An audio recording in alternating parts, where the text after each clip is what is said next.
Hello students, তো তোমরা নিশ্চয়ই সবাই পড়াশোনা করছো। তো আমরা সপ্তম শ্রেণীতে যে চ্যাপ্টারটা শুরু করেছিলাম, যে তাপমাত্রা দিয়ে অর্থাৎ অনুভূতি পরিমাপটা আমরা শুরু করেছিলাম এবং সেই অনুভূতি পরিমাপক একটা স্কেল তৈরি করেছি। পরবর্তীকালে আমরা জানবো যে তাপীয় অনুভূতি, তাপীয় যে অনুভূতিটা যাকে আমরা তাপমাত্রা বলে বলছি, সেই তাপমাত্রা মাপক যন্ত্রকে আমরা বলছি থার্মোমিটার। তো এই থার্মোমিটার তৈরি করতে গিয়ে থার্মোমিটার বিভিন্ন ধরনের বস্তুর যে তাপীয় ধর্মগুলো, থার্মোমেট্রিক প্রপার্টি গুলোকে কাজে লাগিয়ে কিন্তু তৈরি করা হয়ে থাকে। তো আমাদের ক্লাস 7-এ কিন্তু শুধু পারদ থার্মোমিটারটা পড়লেই হবে, তবে আমরা এই ক্লাসে সংক্ষিপ্ত আকারে যে বিভিন্ন ধরনের থার্মোমিটার বা যেখানে বিভিন্ন প্রকার থার্মোমেট্রিক প্রপার্টি গুলোকে ইউজ করে করা হয়ে থাকে সেইগুলো একটু আমরা সংক্ষিপ্ত আকারে আলোচনাটা করে নেব। তো এটা তোমাদের পরীক্ষার জন্য উপযোগী না হলেও পরবর্তীকালে বিজ্ঞান পড়ার সময় বিভিন্ন ক্ষেত্রে তোমরা এই সমস্ত বিষয়গুলোকে কিন্তু পড়বে। তো প্রথম কথা চলে আসি যে তাপমাত্রা যখন মাপ করতে যাচ্ছি, প্রথম প্রসঙ্গ চলে আসে যে অর্থাৎ আমরা আজকে আলোচনা করছি হচ্ছে বিভিন্ন ধরনের থার্মোমিটার, বিভিন্ন প্রকার থার্মোমিটার। তো থার্মোমিটারে তাপমাত্রা মাপতে গিয়ে প্রথম আমাদের যেটা আসবে যে খুব কম তাপমাত্রা মাপার প্রসঙ্গ আসতে পারে, কিংবা কখনো মিডিয়াম রেঞ্জের তাপমাত্রা মাপার প্রসঙ্গ আসতে পারে, কিংবা কখনো হাই টেম্পারেচার মাপ করার প্রসঙ্গ আসতে পারে। তাহলে টেম্পারেচারটা কখনো হতে পারে low, very low, medium and high. তাহলে এই তাপমাত্রাটা যখন খুব লো ধরনের হবে, তখন এই ধরনের তাপমাত্রাগুলোকে মাপ করার ক্ষেত্রে কোন ধরনের থার্মোমেট্রিক প্রপার্টি ইউজ করে কোন থার্মোমিটার ব্যবহার করা বেশি উপযোগী সেটা আমাদের জানতে হবে। যখন মিডিয়াম রেঞ্জ অর্থাৎ আমাদের বাস্তব জগতে যে তাপমাত্রাটা সচরাচর ঘটতে থাকে, যদি ধরি এই 0 থেকে 100, 150 এই সমস্ত টেম্পারেচার রেঞ্জ গুলো, সেটাকে আমরা যদি মিডিয়াম রেঞ্জে ধরি। আর যেখানে লোতে আমরা বলছি যে অর্থাৎ খুব কম, মাইনাস সামথিং, মাইনাস ধরো 150-200 থেকে শুরু করে এদিকে মাইনাস 150-200টা খুব লো হয়ে যাচ্ছে, তো মোটামুটি মাইনাস 100 থেকে শুরু করে ধরো 10-15 ডিগ্রি সেন্টিগ্রেড টেম্পারেচার পর্যন্ত যদি সেন্টিগ্রেডেই বলি। আবার হাই বলতে আমরা ধরো 1000, 1500, 2000 এই সমস্ত হাই টেম্পারেচার মাপ করার ক্ষেত্রে আমরা ধরতে পারি। তো সেই অনুযায়ী কিন্তু আমাদের থার্মোমিটার নির্বাচন করতে হবে। তো আমরা খুব লো টেম্পারেচার মাপ করার ক্ষেত্রে কি ধরনের থার্মোমিটার গুলো ইউজ করব। তো আমরা আগের ক্লাসে জেনে গেছি যে কঠিনের কিছু ধর্ম, কঠিন পদার্থের কিছু থার্মোমেট্রিক প্রপার্টি, তরল পদার্থের কিছু থার্মোমেট্রিক প্রপার্টি এবং গ্যাস পদার্থের, গ্যাসীয় পদার্থের কিছু থার্মোমেট্রিক প্রপার্টি, অর্থাৎ তাপের সঙ্গে সঙ্গে যেই ধর্মটার পরিবর্তন হবে এবং যেই ধর্মটাকে পর্যালোচনা করে আমরা তার অনুভূতি অর্থাৎ তাপমাত্রা, তাপীয় অনুভূতিটাকে আমরা পরিমাপ করব। তো কঠিন পদার্থের বিশেষ করে যদি আমি ধরি, কঠিন পদার্থের যে ধর্মগুলো হচ্ছে যে তাপ পেলে প্রসারিত হয়, এই ধর্মটাকে আমরা দ্বিধাতব পাত,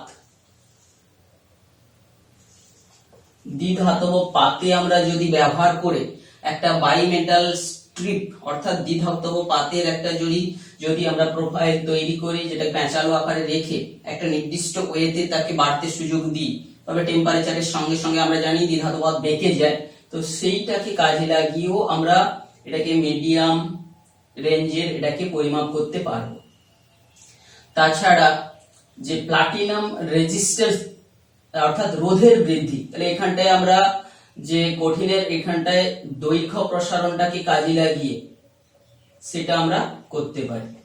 তাছাড়া রোধের বৃদ্ধি, প্লাটিনাম এমন একটা ধাতু, প্লাটিনাম ধাতুর রোধ কিন্তু উষ্ণতা বৃদ্ধির সঙ্গে সঙ্গে সমানুপাতিক হারে বাড়তে থাকে, কমতে থাকে। তো সেই রোধ বৃদ্ধি হ্রাসকে কাজে লাগিয়ে প্লাটিনাম রেজিস্ট্যান্স থার্মোমিটার আমরা ইউজ করতে পারি। তো এটাকেও কিন্তু আমরা মিডিয়াম রেঞ্জে প্রয়োগ করতে পারবো। তরল পদার্থ, তরল হিসাবে আমরা যদি সেই তরলটাকে লিকুইড ইন কলাম, তরলটার বৃদ্ধিটাকে যদি একটা স্তম্ভ বরাবর বাড়তে সুযোগ দিই, তো সেইটাকে কাজে লাগিয়ে আমরা যে অর্থাৎ পারদেরও দৈর্ঘ্য প্রসারণ, মানে দৈর্ঘ্য বলতে কি কলাম বরাবর দিলে সে আয়তন বৃদ্ধিটা সে দৈর্ঘ্য বরাবর ঘটতে থাকে। অর্থাৎ এক্ষেত্রে আয়তন বৃদ্ধি প্রধানত এইটাকে আমরা যদি একটা স্তম্ভ বরাবর বাড়তে সুযোগ দেওয়া হয়, তাহলে সেটাকে লিকুইড ইন কলাম বলে আমরা সেই ধর্মটাকে কাজে লাগিয়ে এই তরলের ক্ষেত্রে আমরা জানি যে পারদ থার্মোমিটার তৈরি করতে পারি, অ্যালকোহল থার্মোমিটার, অ্যালকোহল থার্মোমিটার। পারদ থার্মোমিটার সম্পর্কে আমরা সামান্য একটু জেনেছিলাম। পারদ হচ্ছে এমন একটা তরল ধাতু যার একটা উষ্ণতার রেঞ্জ রয়েছে যেখানে সে তরল থাকে। -39°C সে শক্ত হয়ে যেতে পারে, আর 357°C পর্যন্ত ও তরল অবস্থা বজায় রাখে। তো সেই বিশাল রেঞ্জটাকে কিন্তু আমরা কাজে লাগিয়ে দৈর্ঘ্য প্রসারণ, যে আয়তন প্রসারণ ধর্মটাকে একটা কলাম বরাবর করে তার আয়তন তাপমাত্রা কোনো একটা বস্তুর মাপ করতে পারি। আর অ্যালকোহল তাপমাত্রা, অ্যালকোহল যে লিকুইডটাকে আমরা একটা তো তরল পদার্থ, এটাকেও আমরা ওই পারদ থার্মোমিটারের ন্যায় কোনো একটা লিকুইড ইন কলামে বৃদ্ধির সুযোগ দিলেও এটা একটু লো টেম্পারেচার মাপের ক্ষেত্রে খুবই গুরুত্বপূর্ণ হয়েছে। আর এটা মিডিয়াম প্লাস হাই টেম্পারেচার মাপ করার ক্ষেত্রে পারদ থার্মোমিটারটা কিন্তু কার্যকরী হবে। আবার এই যে খুব মিডিয়াম কিংবা লো টেম্পারেচার গুলোকে পরিমাপ করাটা আরো সূক্ষ্মভাবে যদি দরকার পড়ে, তো অ্যালকোহল আমরা যে যদি ইথানল বলি, ইথাইল অ্যালকোহল, সেই অ্যালকোহলের কিন্তু স্ফুটনাঙ্ক প্রায় 78°C কাছাকাছি, এবং সে কিন্তু আবার সে শক্ত হয়ে যায়, প্রায় বলতে গেলে কঠিনে পরিণত হয় -114°C কাছাকাছি। তো এই একটা বিশাল রেঞ্জ মোটামুটি, যেখানে অর্থাৎ নেগেটিভ সাইডেডটা ওর পরিমাপটা অর্থাৎ লো টেম্পারেচারে মাপ করার ক্ষেত্রে কিন্তু অ্যালকোহল থার্মোমিটারটা বেশি কার্যকরী হবে। আবার গ্যাসীয় থার্মোমিটারটা কি জিনিস, এক্ষেত্রেও গ্যাসের যে আয়তন যদি বাড়তে সুযোগ দেওয়া হয়, একটা নির্দিষ্ট চাপ রেখে গ্যাসের আয়তনকে বাড়তে সুযোগ দেওয়া হয়, তাপমাত্রার সঙ্গে সঙ্গে বৃদ্ধি বা হ্রাস ঘটে। তো গ্যাসীয় থার্মোমিটারের ক্ষেত্রে আমরা যে গ্যাস দু প্রকারের থার্মোমিটার আমরা হিসাবে ব্যবহার করতে পারি, যে কনস্ট্যান্ট ভলিউম থার্মোমিটার, অর্থাৎ প্রেসারটা সেখানটায় পরিবর্তনশীল হবে। আবার কনস্ট্যান্ট প্রেসার থার্মোমিটার, যেখানে ভলিউমের পরিবর্তনটা আমরা লক্ষ্য করে সেটাকে কোনো উত্তপ্ত বস্তুর যে তাপমাত্রা কত সেটা আমরা পরিমাপ করতে পারব। আবার কি, যে খুব বেশি হাই টেম্পারেচার মাপ করার ক্ষেত্রে আলো যে উত্তপ্ত বস্তু থেকে আসে, সেই আলোর তীব্রতা হোক বা সেটা পরিমাপের মধ্য দিয়েও সেই উৎসের একটা টেম্পারেচার মাপ করা যেতে পারে, যেটা আমরা হাই টেম্পারেচারের ক্ষেত্রে পাইরোমিটার যন্ত্রটা ইউজ করতে পারে। লো টেম্পারেচারের ক্ষেত্রে যে কোনো উত্তপ্ত বস্তু আমরা জানি তাকে ব্ল্যাক বডি বলে থাকি, কৃষ্ণ বস্তু। তো সেখান থেকে সব সময় কিন্তু খুব লো থেকে শুরু করে হাই যে রেঞ্জের ফ্রিকোয়েন্সি বা কম্পাঙ্কর তরঙ্গ দৈর্ঘ্য কিন্তু সে নির্গত করবে। তো এই তরঙ্গ দৈর্ঘ্য মানেই হচ্ছে কিন্তু, বা একটা তরঙ্গ কম্পাঙ্ক মানেই কিন্তু একটা ইলেকট্রোম্যাগনেটিক ওয়েভ, তার বড় যে বর্ণালী রয়েছে তার মধ্যে খুব নিচের দিকের লো ক্ষমতার যে তরঙ্গগুলোকে আমরা ইনফ্রারেড বলি। তো ইনফ্রারেড, মানুষের শরীর থেকেও ইনফ্রারেড কিন্তু নির্গত হচ্ছে। তো সেই শক্তিটাকে যদি আমরা সংগ্রহ করে শরীরের অ্যাম্বিয়েন্ট টেম্পারেচার মাপ করতে পারি, সেটাও এক প্রকারের হবে ইনফ্রারেড যে শক্তি মাপের দ্বারা যে টেম্পারেচার পরিমাপ করা যাচ্ছে সেটাকে বডি টেম্পারেচার মাপ করতে পারি। তো এইভাবে আমরা পাইরোমিটার বা ইনফ্রারেড ব্যবহার করেও, অর্থাৎ বিকিরিত শক্তি সংগ্রহ করে তার উৎসের যে বৈশিষ্ট্যটা আমরা জানার চেষ্টা করছি। তো এইভাবে লো টেম্পারেচারে মাপ করার ক্ষেত্রে আমরা পেয়ে যেতে পারি অ্যালকোহল থার্মোমিটার। তাছাড়া আমরা যদি রোধের হ্রাস বৃদ্ধিটার সঙ্গে কাজে লাগিয়েও আমরা এখানটায় প্লাটিনাম রেজিস্ট্যান্স থার্মোমিটার, এটাও একটা আমরা ব্যবহার করে ফেলতে পারি। তাছাড়া মিডিয়াম রেঞ্জের, আচ্ছা লো টেম্পারেচার মাপ করার ক্ষেত্রে আমরা যে গ্যাসীয় পদার্থের কথাটা বলছি, আমরা যদি একটা গ্রাফ এঁকে তোমাদের বোঝানোর চেষ্টা করছি, যে কোনো একটা গ্যাসীয় পদার্থ যার ধরো আয়তনকে ফিক্সড ধরে নিয়েছি, এবারে সেই গ্যাসটার টেম্পারেচার বাড়ালে বা তাপমাত্রা বাড়ালে কিন্তু গ্যাসটার আয়তন একটু বাড়ার সুযোগ নেই, তাহলে চাপ বাড়বে। তাহলে চাপকে যদি আমি তাপমাত্রার সঙ্গে বৃদ্ধির একটা দেখাই, যে আয়তন ভি সমান কনস্ট্যান্ট রেখে দিয়েছি, তো 0 ডিগ্রি এখানটা যদি এটা 0 ডিগ্রি সেন্টিগ্রেডের কথা বলি, এটা ডিগ্রি সেন্টিগ্রেডে যদি আমি প্রকাশের সুযোগ দিই স্মল টি ডিগ্রি সেন্টিগ্রেডে, তাহলে 0 ডিগ্রিতে তার একটা চাপ থাকে সেই নির্দিষ্ট আয়তনের গ্যাসটার। আবার যদি তাকে ধরো সাপোজ আমি অন্যটা 100 ডিগ্রিতে নিয়ে গেছি, তারও একটা আমি দেখতে পাবো বিন্দু পাবো, আর প্রেসারটা একটু বাড়বে। এখন এই দুটো বিন্দুকে আমি রেফারেন্স নিয়ে যদি এক্সট্রাপোলেট করি অর্থাৎ বাড়িয়ে দিই, তাহলে দেখতে পাবো যে সাপোজ আমাদের এই যে দিকে আসা সম্ভব নয় সেদিকে ডট ডট করে আমি এঁকেছি, তাহলে এই যে বিন্দুতে এসে কাট করবে কাল্পনিক, এইখানে দেখা গেছে এটা -273.15 ডিগ্রি সেন্টিগ্রেডের কাছাকাছি এসে ওটা হচ্ছে কিন্তু কাট করছে। তো এই বিন্দুটাকেই একটা আমরা ফিক্সড ধরে নিই, এই যে লো প্রেসার, এই যে গ্যাসটাকে আমরা নেব সেক্ষেত্রে কিন্তু আমরা একটা যদি নিম্নচাপের গ্যাস নিয়ে থাকি, দেখা গেছে যে কোনো নিম্নচাপে গ্যাস নেওয়া গ্যাসের ক্ষেত্রে যে কোনো টেম্পারেচার থেকে তাকে যদি আঁকা হয় বিভিন্ন পজিশন থেকে এই বিন্দুতে এসে কাট করছে, তাহলে এইটা একটাকে আমরা রেফারেন্স পয়েন্ট ধরে নিয়েই এই যে গ্যাসীয় থার্মোমিটার গুলো তৈরি করা হচ্ছে।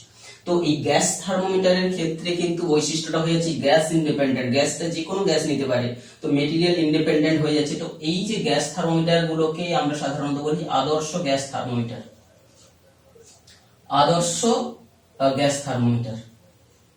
অর্থাৎ গ্যাসটা যখন আদর্শ হয়ে যাবে কখন, যখন কম সংখ্যক গ্যাসের অণুগুলো থাকবে, তো সেটার নাম সম্পর্কে আমরা যাচ্ছি না বেশি।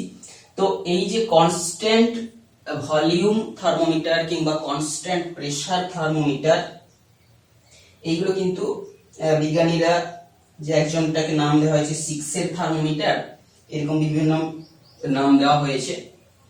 তো এই দুটো প্রপার্টিকে কাজে লাগিয়ে ঠিক একই রকম প্রেসারের সঙ্গে সঙ্গে ভলিউমটাকে যদি আমরা বৃদ্ধি হ্রাসটাকে ধরে আমি তারও করি, এটার সেক্ষেত্রেও আমরা সেম একটা -273.15 এর কাছে এক্সট্রাপোলেট করবে। তো এই ক্ষেত্রেও অর্থাৎ এই যে টেম্পারেচারটা কিন্তু একটা স্ট্যান্ডিং পয়েন্ট হিসাবে, রেফারেন্স পয়েন্ট হিসাবে ধরে নিয়ে আমরা কিন্তু থার্মোমিটার গুলো ডিজাইন করতে পারবো গ্যাস থার্মোমিটারটাকে। তো এইরকম বিভিন্ন ধরনের থার্মোমিটার রয়েছে, অ্যালকোহল থার্মোমিটার, লিকুইড, আর প্লাটিনাম রেজিস্ট্যান্স থার্মোমিটার।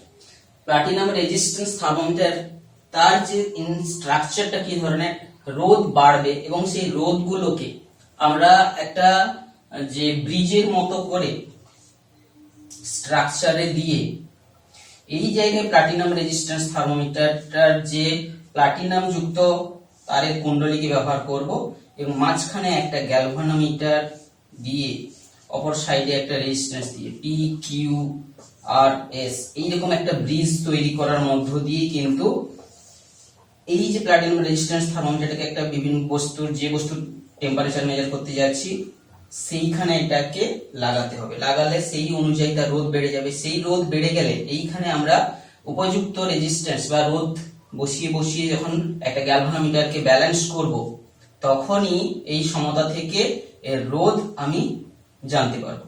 এই আননোন যে বস্তুটার যে রোধ বেড়ে গেছে, এখন আমরা জানি রোধ যে বাধাটা কিন্তু টেম্পারেচার বাড়ার সঙ্গে সঙ্গে বৃদ্ধি পায়। তো সেই সূত্র থেকে কত তাপমাত্রা হয়ে ওই রোধটা হয়েছে সেইটা গাণিতিক ক্যালকুলেশনের মধ্য দিয়ে কিন্তু আমরা করে ফেলবো। তো এইভাবে এখন চলে আসি মিড রেঞ্জ।